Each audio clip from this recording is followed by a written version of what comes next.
verdik ve artık yavaş yavaş dediğimiz gibi programın sonuna geldik. Şu anda hemen arkamızda Resulhayn yani Suriye.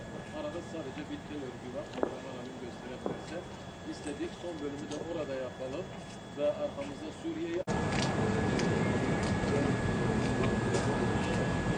Hadi bir tanesi daha iyi.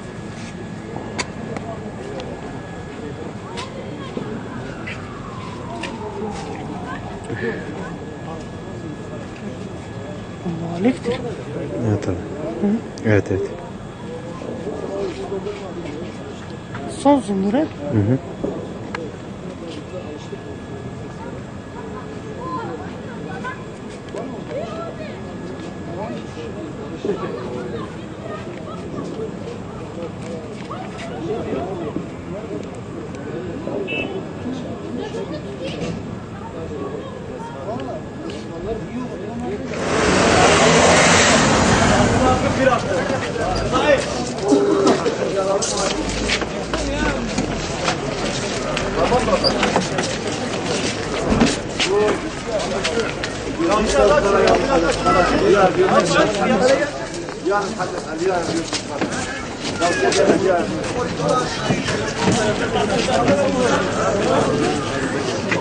Biraz daha çeksek mi?